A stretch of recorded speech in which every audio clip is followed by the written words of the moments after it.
sunu waxtaanu tey nag wu gàtt rek la mën a doon warta weesu it yàlla mi nu moom ni muy jëflante ñun ak ni muy doxale nu xam ci aslëf ndax mu mën noo dolli xam fu nu jëm ak lu nu war a def yàlla moom mu ngi doxale rek ci xudratu ak iraadatu kàttan ak coobare yàlla rek a ko am te ci lay jëfandikoo ci lépp lu muy jëfandikoo waaye na it ne yu dabbirul amra min as-samaa'i ila al-ardi kon mel na ni loo gis rek mu yegg si fii ci kaw la ko dogale wàcce ko nga dafa wax ne allahu allazi xalaqa sab'a samaawaati wa min al-ardi mislahunna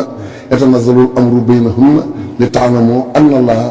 ala kulli shay'in qadirun wa anna allaha qad ahaata bi kulli shay'in ilman ginnaaw juróom-ñaari asamaan yi bi mu ko bindee dafa bindi ay kemam ci suuf yu tolloog moom mbir yépp nag di wàcce ci seen diggante ñoom ñaar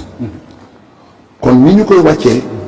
war nañu ko xam ba xam ni ñuy sàkkoo ni ñu koy wàccee nag moo di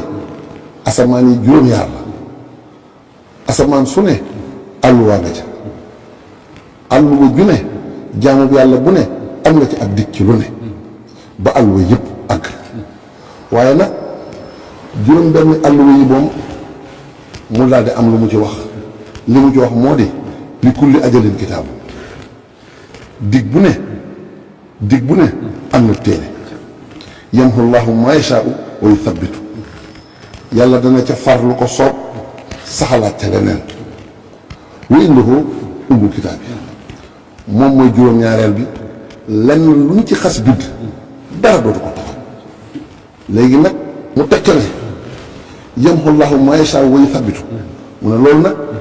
yàlla du def dara ci nen lenn lu ne dafa am lu mu koy defe lii mi ngi la koy defal ci nga sant ko lii mi ngi la koy defal ci nga tuub mu jéggal la ko lii mi ngi la koy defal ci nga ñaan mu nangul la ko lii mi ngi la koy defal ci nga sàkk sarax